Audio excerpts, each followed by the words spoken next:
IPC 38 Talents Academy, where we celebrate individuals whose journey inspire hope, resilience, and greatness. Today, we shine the spotlight on a remarkable woman, a multi-awarded business leader, visionary entrepreneur, and an empowered Filipina.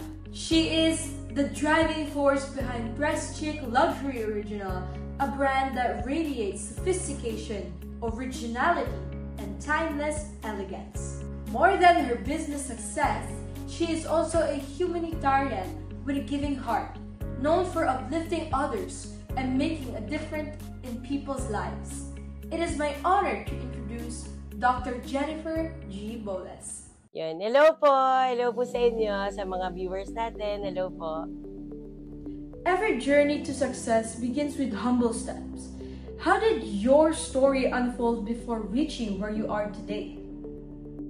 Well, I started talaga with the lowest of the low. Talagang nag-start ako ng 15,000 pesos. Tapos na-reach ko to kasi mga may nagtiwala, ganun. Nagtiwala lang sa akin na yung mga items nila, papahiram lang muna sa'yo, ibenta mo, pag nabenta mo, tsaka mo sila babayaran. During pandemic times. Kaya talaga nag-boom kami during pandemic times. Pero meron ng Dress Chic way back pa, wala pang pandemic. Dress Chic Luxury Original has become a symbol of class and quality. Could you tell us where the idea of Dress Chic came from and what inspired you to bring it to life? Yung Dress Chic kasi, nag-start yan na tatlo kaming babaeng magkakapatid. Tapos kami talaga yung nag-start ng Dress Chic, kaya Dress Chic. Before, way back, that was Jen Boles, Luxury Original. Tapos na-block siya ni Facebook, biglang nawala. So, out of the blue, nakakaiyak. Yung kapatid ko naglo-locally sell ng mga local na bags. So, ang gamit niya itong Dress Chic. Kinuha ko lang sa kanya. Doon sa bunso kong kapatid. Tapos yun na yung ginamit namin pang live hanggang sa organic kasi ito eh. Organic lahat ng followers namin. Hindi kami nagpapa-boost kasi hindi kami pwedeng mag-boost. Talaga, hindi kami ina-allowed ni Meta way back na mag-boost. Until now, hindi kami ina-allowed mag-boost. Pero allowed sila na i-boost kami. Kasi sumusweldo kami sa kanila. Yun. Tapos ang Dress Chic kasi, nag-start to family. Family talaga. So, yung mga kapatid ko, tinuruan ko talaga silang mag-live. Kami marunong lahat. Kasi isa na sa Canada na. Yun. Tapos, after that, syempre, kailangan ko na rin silang i-let go after pandemic. Doon na ako nag-start na yung mga artist na, yung mga celebrity na ang nagla-live.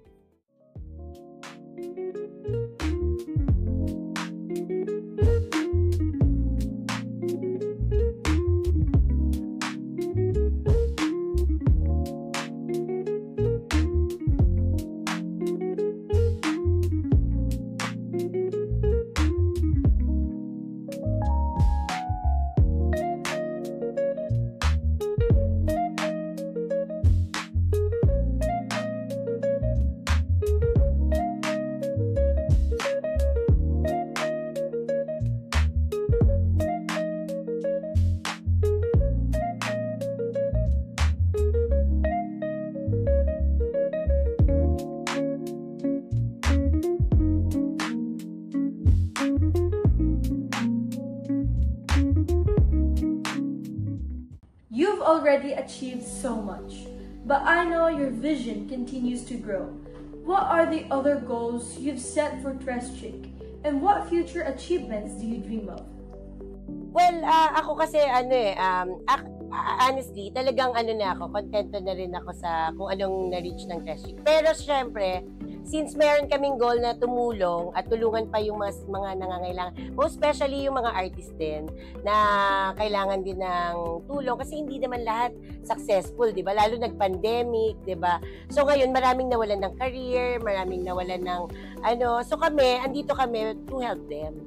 Talaga. Yun talaga ang goal ng Dress Chic Moratoros. Etong Morato na branch. Talagang for celebrity to. Na, yun, na gusto mag-live. Tapos yung iba, wala pa silang ginagawa as of now. So, pwedeng maging bread and butter nila for now. Na hindi naman din ganun kalaki, pero at least, matutulungan sila to survive. Yan talaga ang goal ni Tressie Morato. You've reached a level of success that many only dream of. What do you believe are the keys and secrets to achieving success in life and business?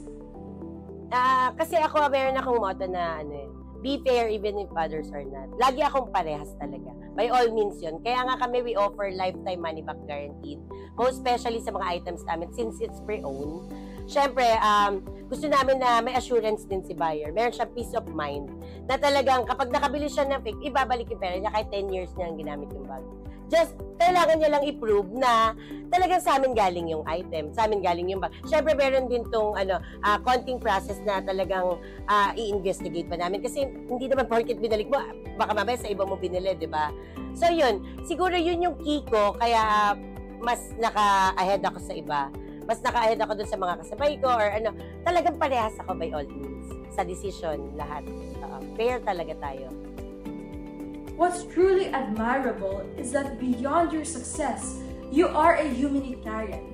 Can you tell us about your advocacies and how you use your platform to give back? Ako kasi, honestly, matagal ko na talagang gusto tumulong. Kahit nung pandemic times, ang ginagawa namin, lumalabas kami para magbigay ng pagkain sa mga pulis, sa mga kapulisan, sa mga nurses, ganyan. Pero mali kasi yung way namin nun. So ngayon, nung hindi na pandemic at pwede na tayong lumabas, nag-birthday ako sa Sitio Papaya, sa Zambales. Mga AITAS yun, sa mga AITAS natin, nakababayan natin AITAS, na hindi naabot ng government. Hindi na rin napupunta ng mga government. So yun, doon nagpakain kami, ganyan. Tapos meron ako mga kakolab noon na kasama. Kasi sila nagpa-staff toys, mga ganyan. Kasama ko din si Attack Star Aranya. Tapos nung nakitoilet ako sa kanila, wala pala silang tubig. So ngayon, ako naman, hindi ko talaga sinasadya na talagang na magpatubig. Pero kasi since nandun na ako, nag-iwan ako sa kanila ng pampatubig. So ako, akala ko hindi nila gagamit. Bahala sila. Kasi binigay ko na eh. So pag binigay ko na yung money, bahala kayo kung ipapatubig nyo talaga o hindi. Kasi problema nyo na yan. Pero yung tubig nila kasi 2 hours. 2 hours yung nila para makikatubig sila dun sa toilet nila. Eh naki-CR ka nga, so kailangan mo ng water. 2 hours dumating yung tubig. So ako, dahil nagpatubig ako dun. Tapos surprisingly, nung December, binalikan ko. Nung pagbalik ko, alam mo, nakakapagtanim na sila. Tapos yung tubig na iinom. So, tuwang-tuwa ako. Dahil sa tuwang-tuwa ako, syempre, yung transportation naman yung pinangarap kong sa kanila. Yun yung mga ginagawa naming advocacy, tumulong sa ibang hindi na rin abot ng government. Bukod doon, meron din kaming tinutulungan yung sa PDL naman, yung mga persons deprived liberty or mga hindi pa nahahatulan ng mga nakakulong. Yung mga walang pampiyansa, walang ganyan-ganyan. Meron silang mga painting na binibenta sa Lipa, Batangas. Namin dito sila, Warden, yan. Binibili namin yung painting para may makalabas na preso. Tapos nagdo-donate din kami sa kanila. Kahit hindi naman ganun kalaki kasi hindi namin kaya. Pero nung una kaming nagpunta doon, we do a live selling pa for a cause for them. Kasi nakakaiyak talaga sila. Kasi talagang, kung tayo na nasa labas, minsan ang arty-arty natin, pag may Mr. Donut dyan, kinabukasan, ayaw mo na. Ganon, di ba? Sila, alam mo, meron silang Christmas tree na wish that time. Christmas kasi that time nung ginawa namin to. So, ngayon, meron silang wish list na Christmas tree. Ayoko pa kang basahin kasi ako nga hindi nag-wish. Tapos, kayo babasahin ko pa yung wish nyo. Di ba ako si Santa, di ba? Pero, pinilit nila akong basahin ko. Sa pagbasa ko, alam mo ba,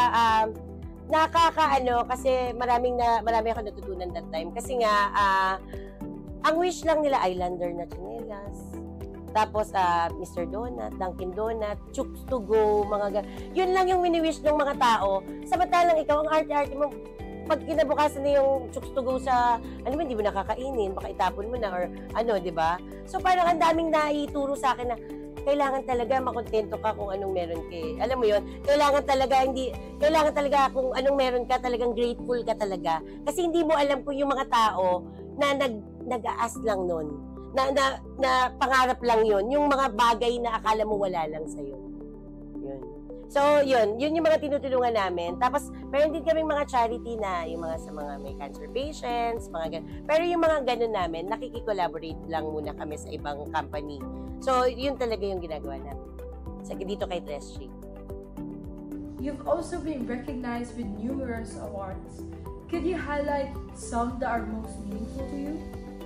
Ako ang first meaningful talaga sa akin, the Hero Award. Yung Hero Award kasi, hindi ko ine-expect. Kasi ako naman, kahit naman na tumutulong kami, kahit meron kami, hindi naman ako nag-expect na panoorin nyo kami, bigyan nyo kami ng award, may ginagawa kami. Kasi with or without them, gagawin namin. So yung Hero Award, very, siya sa akin, kasi talagang, parang matawag ka na modern hero ka, parang may ginawa kang something. Meron kang ginawa na talagang alam mo na talagang yun, it makes you talaga kung bakit ka buhay ngayon. Alam mo yun, yun talaga yung nakaka-overwhelm talaga sa puso ko. Yun talagang yung Hero Award. Kung meron ako, tsaka yung ngayon kasi yung Most Empowered Women na 2025. Tsaka siguro yung FAMAS ko. Yung 25 lang kasi kami doon na business person dito sa Pinas.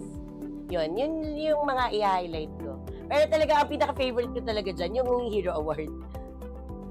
Before we close, what message would you like to leave with aspiring entrepreneurs and young dreamers watching us today? As of now kasi talaga, marami talagang mga gustong sumubok, gustong alam nyo, lahat tayo, kahit nga mabuhay, hindi madali di ba? Pero dito, pag naging entrep ka kasi, marami itong ups and downs, maraming lubak. Wala talagang shortcut para sa Tsaka kapag gumamit ka kasi ng shortcut, hindi ka rin magtatagal. So, alam mo, ako kasi, the more na pinahihirapan ako, the more na mas masigasig ako. The more na nahihirapan ako, nadadapa ako, the more na lalo kong na-challenge na, ay, bukas maganda. Kasi hindi ka naman pwedeng yung gulong mo, nasa baba ka lang palagi. Diba? So, umiikot at umiikot yan sa ayaw at sa gusto mo. So, pag nasa taas ka, be humble. Always be humble. Pag nasa baba ka, okay ka lang, kalmado ka lang, lagi ka lang relax. Kasi aangat at aangat ka, basta masipag ka.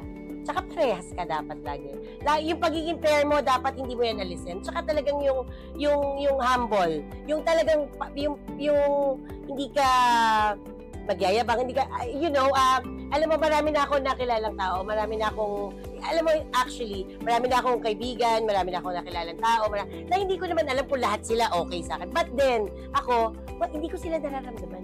Kasi kahit sino ka, kahit ano ka, as long as, pareho lang tayong tao kumakain tayo kanin pareho, siguro naman naka-jasmine rice ka din, gano'n, nag-NFA din ako, gano'n. So, dapat humble ka talaga. Yun talagang key mo dyan So, sa mga young entrepreneurs, hindi porket nagkaroon ka ng konti, lalaki na ulo mo. Hindi porket nagkaroon ka ng ganito, pwede ka nang mang-apak ng iba. Hindi porket, kasi minsan yun na nagiging pagkakamali ng iba. Kaya yung iba, diba, sumisikat sa SOCMED, diba, ganyan-ganyan.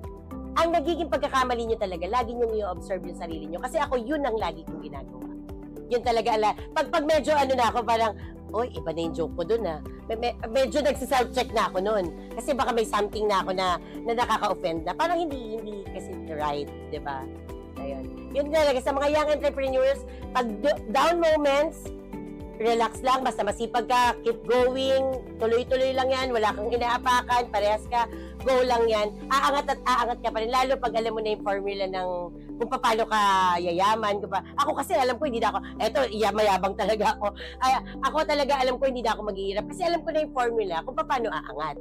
Oo, dadaanan ko yung hirap, gusto talagang lubak. Kailangan mong pagdaanan niya kasi tao ka, tsaka masarap pagdaanan yan Pero pag angat mo, yun ang masarap din. Kasi lalo yung mga nakakasama mo, iangat mo sabay-sabay kayo umangat.